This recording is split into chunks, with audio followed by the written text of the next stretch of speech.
दोस्तों, इंसान लंबे समय से इस कोशिशों में लगा है कि वो कैसे पृथ्वी के अलावा भी दूसरे ग्रहों पर कोलोनाइजेशन कर सके, ताकि पृथ्वी पर आई भविष्य की कोई भी आपदा से हम मनुष्य जाति को बचा सके। आज तक हम केवल चांद की जमीन पर ही कदम रख पाए हैं, मगर साल 1972 के बाद से आज तक कोई भी इंसान चांद पर वापस नहीं गया है। कई लोगों ने यहाँ तक कहा था कि चांद पर कोई इंसान गया ही नहीं था, बल्कि नासा के चांद पर उतरने की कहानी झूठी थी। लेकिन अब नासा कई सालों बाद फिर से चांद पर जाने का प्लान बना रहा है।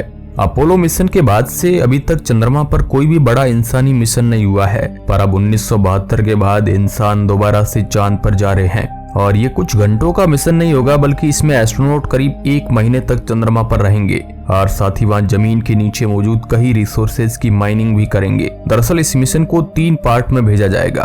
तो आज के इस वीडियो में आपको बताने वाले हैं कि नासा आखिर चांद पर वापस क्यों जा रहा है, कैसे आर्टेमिस मिशन चांद पर इंसानों को ले जाएगा। हेलो नमस्कार दोस्तों, मैं हूं आपका दोस्त सुरेश संचोरी और आप देख रहे हैं रहस्य टेलीविजन यूट्यूब चैनल।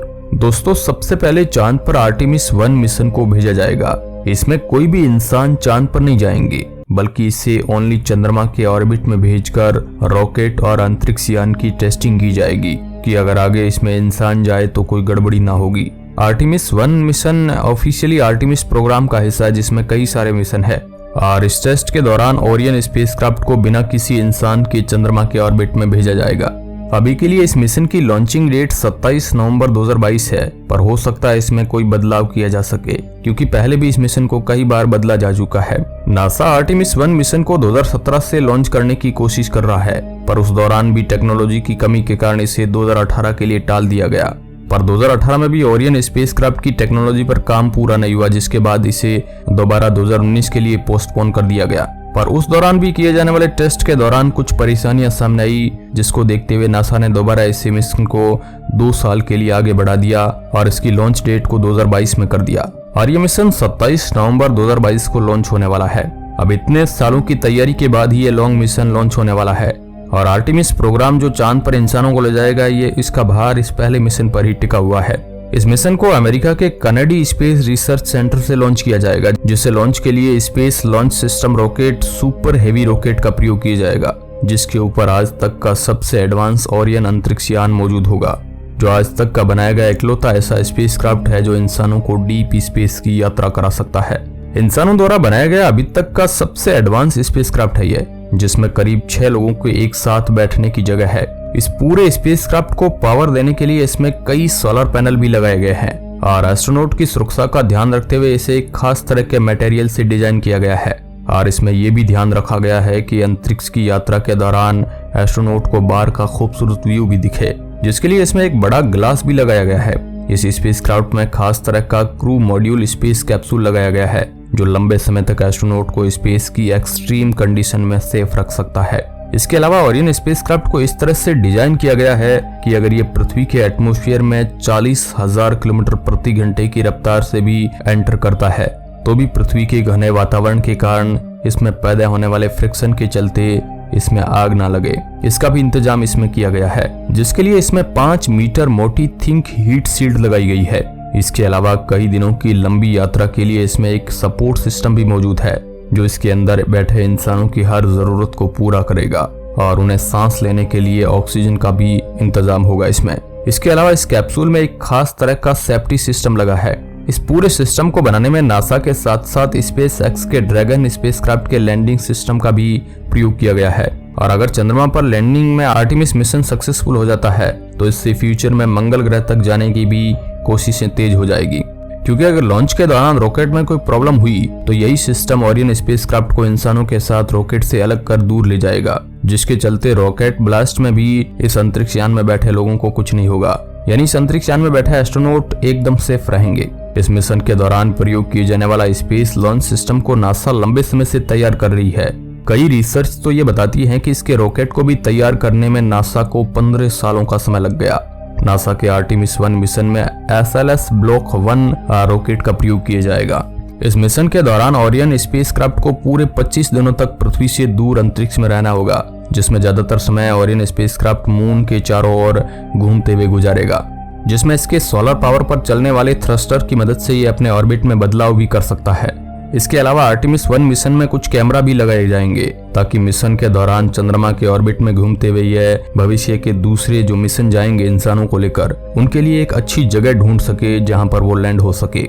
यानी चांद पर ऐसी जगह वो ये कैमराज की मदद से ढूंढी जाएगी जहां पर इंसान आसानी से उतर सके। और ये रॉकेट अभी तक के बनाए गए सबसे ज्यादा ताकतवर रॉकेट में से एक है, जो करीब 8.8 मिलियन पाउंड थ्रस्ट पैदा कर सकता है। और इतना फोर्स पृथ्वी के ग्रेविटेशनल एरिया से अंतरिक्ष यान को बाहर निकालने के लिए काफी है। और इतना ही नहीं, इस रॉकेट के जरिए हम मंगल तक भी भविष्य में यात्रा कर सकेंगे। इस रॉकेट को पृथ्वी की स्ट्रॉन्ग ग्रेविटी से बाहर निकलने के लिए ही और डिजाइन किया गया है। और इस पूरे रॉकेट की ट्रांजेक्टरी कई स्टेज में पूरा होगी, जिसमें सबसे पहले कोर स्टेज है। इस दौरान इस पूरे रॉकेट को 25 इंजन पावर देंगे। इसके अलावा इसमें लगा एक थ्रस्टर एक बार में 9 लाख किलोग्राम सॉलिड फ्यूल जला देगा। ये सुनने में भले ही ज्यादा लगे, लेकिन अगर आपको पृथ्वी की ग्रेविटी से किसी भारी भरकम रॉकेट को बाहर निकालना है तो इतना फ्यूल तो चाहिए ही होगा। कई रिसर्च तो ये भी दावा करती है कि ये रॉकेट अभी तक का सबसे ताकतवर थ्रस्ट पैदा करने वाला रॉकेट है, जिसकी टेस्टिंग स्क्रीन पर आप वीडियो में देख सकते हैं। लॉन्च के बाद जैसे ही थ्रस्टर्स का फ्यूल खत्म हो जाएगा तो रॉकेट उन्हें पृथ्वी के लो ऑर्बिट में छोड़ देगा, जिसके बाद रॉकेट के ऊपर लगा ये ओरियन स्पेसक्राफ्ट रॉकेट से अलग होकर चंद्रमा की ओर बढ़ने लगेगा। इस दौरान इसकी स्पीड करीब 40,000 किलोमीटर होगी। नासा ने आर्टेमिस 1 मिशन के साथ 10 और सैटेलाइट भेजने का सोचा है, इसलिए आर्टेमिस मिशन खाली नहीं होगा, बल्कि इसमें सैटेलाइट भेजी जाएगी जो चंद्रमा के पास पहुंचने के बाद ओरियन स्पेसक्राफ्ट से अलग होकर चंद्रमा को ऑर्बिट करने लगेगी और चंद्रमा की जानकारियां वैज्ञानिकों तक पहुंचाने लगेगी। और अगर ये मिशन अच्छे से सक्सेसफुल रहा तो इसके बाद आर्टेमिस 2 मिशन लॉन्च किया जाएगा। अभी के लिए आर्टेमिस 2 मिशन की लॉन्च डेट को 2024 बताया गया है। इसमें इंसानों को चंद्रमा की सतह पर नहीं उतारा जाएगा, बल्कि इसमें एस्ट्रोनॉट को ओरियन स्पेसक्राफ्ट के अंदर तो मौजूद होंगे, लेकिन वे चंद्रमा के चारों ओर घूमकर आ जाएंगे, चंद्रमा की सतह पर नहीं उतरेंगे, क्योंकि ये भी एक टेस्टिंग मिशन होगा जिसमें देखा जाएगा कि इंसान सेफ है या नहीं, और फिर इंसान वापस पृथ्वी पर आ जाएगा। और अगर ये भी सब कुछ सही रहा और आर्टेमिस 2 मिशन के दौरान सभी एस्ट्रोनॉट सक्सेसफुली चंद्रमा को ऑर्बिट करके बाद में पृथ्वी पर वापस आ जाते हैं, तो 2025 में नासा के अगले आर्टेमिस 3 मिशन में ओरियन स्पेसक्राफ्ट को एस्ट्रोनॉट क्रू के साथ चंद्रमा की सतह पर उतारा जाएगा, जो इसका फाइनल मिशन होगा। यहाँ पर आपको ये भी बता दें कि यह मिशन कुछ घंटों के लिए नहीं होगा, बल्कि इस मिशन में एस्ट्रोनॉट को चंद्रमा की सतह पर परमानेंट घर बनाकर महीनों तक रहना होगा। वैसे अभी तो नासा का कहना है कि फाइनल आर्टेमिस मिशन में एस्ट्रोनॉट चंद्रमा पर 1 से 2 महीनों तक रहेंगे, पर उससे पहले हमें चंद्रमा पर लैंडिंग के बाद एक बेस तैयार करना होगा, जहां पर हमें एस्ट्रोनॉट के रहने के लिए लिविंग कंडीशन तैयार करनी होगी, जिसमें सबसे जरूरी चीज होगी खाना, पानी, एनर्जी। लेकिन अभी यह समय सीमा तय नहीं है। इस मिशन के दौरान एस्ट्रोनॉट चंद्रमा की सतह पर कई तरह की रिसर्च करेंगे। चंद्रमा की सतह के नीचे मिलने वाले मिनरल्स और रिसोर्सेज पर भी रिसर्च करेंगे, ताकि भविष्य में चंद्रमा पर एक परमानेंट इंसानों की बस्ती बसाई जा सके। इसके अलावा इसके मिशन के दौरान एक रिसर्च ये भी की कैसे चंद्रमा की मिट्टी के प्रयोग से पेड़ों को उगा सकते हैं, और अगर ये सभी रिसर्च कामयाब रही तो हम इनका प्रयोग भविष्य में मंगल ग्रह पर बनाई जाने वाली कॉलोनी में भी कर सकेंगे। इन सब चीजों पर लंबे समय से नासा काम कर रहा है। यहाँ तक कि इंटरनेशनल स्पेस स्टेशन में ऐसे कई एक्सपेरिमेंट किए जा रहे हैं, जिसके अंदर अंतरिक्ष के एक्सट्रीम एनवायरनमेंट कंडीशन में ही वेजिटेबल्स को उगाया जा रहा है।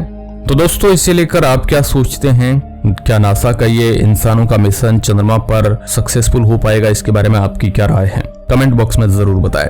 धन्यवाद।